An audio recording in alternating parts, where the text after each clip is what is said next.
turabasuhuje bakunzi ba radiyo na televiziyo ikamba banyarwanda banyarwandakazi muba muri benshi mukurikirana ikiganiro cya tubavumbure cyane cyane ko ari ikiganiro gikora ku buzima bwanyu kandi kibahagarika neza mu rugamba rwo guhangana n'agatsiko.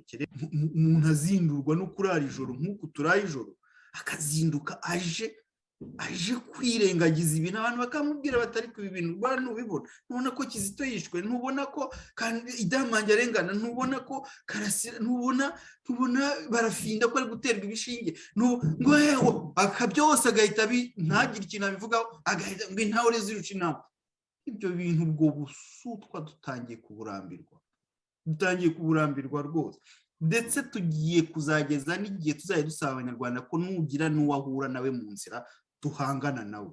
Ibyo bintu byo gukomeza kujya muza kwirwa mudutesha umutwe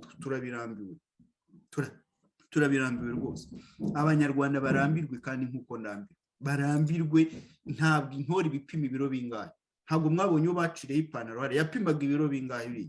Uriya kuza kukubunzaho amagambo ya FPR akinira hejuru y'abantu bacu barimo kwicwa,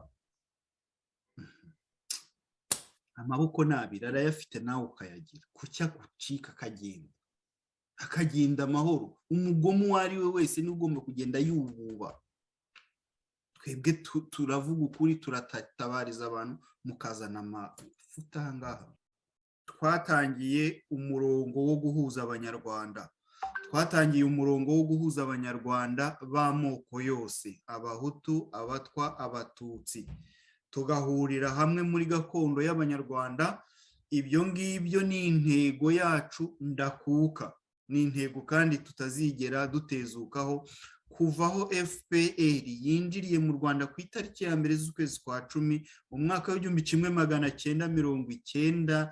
Yaje iviza gusenya ubwo bumwe twari dufite. Ushaka ubyemere cyangwa ubyange, ubumwe bwari buhari bw'abanyarwanda babaga mu gihugu imbere guhangana na FPR. Tuba turimo kuganira ibintu birimo impfu, birimo abantu bafunzwe barimo kuborera mu magereza, murakazaga intore zirusha intambwe ngo iki, ukaza kudeviya abantu no kubatesha umutwe. Ntabwo tuzakwihanganira.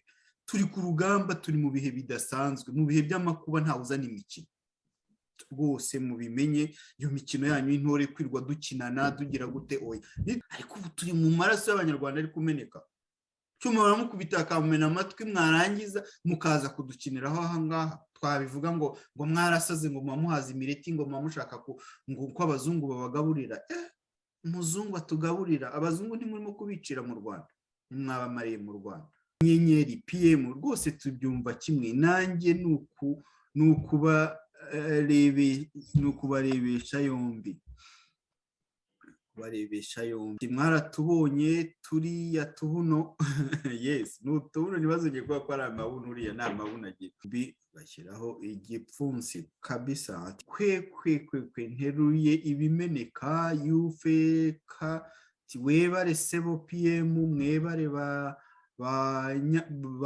banyabu mwemayire Daniela Manolina agirwa happy. Urwo rurimi ntarwumva. Mwebare sebo, mwebare nyabu, murakoze. Ngira akoko ndakazi ugiye mane niba ningebare umugabo n'umugabo, umusajya n'umugabo, naho nyabu ni umugore.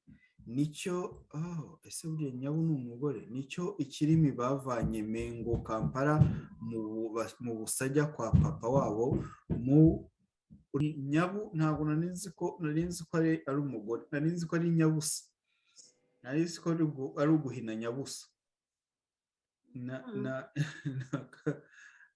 Nyabu na se umwe ni umugore undi ni umugabo. Mbonye intore bayiciraho ipantaro, mbona stiringi. Quelle honte. Turashoje.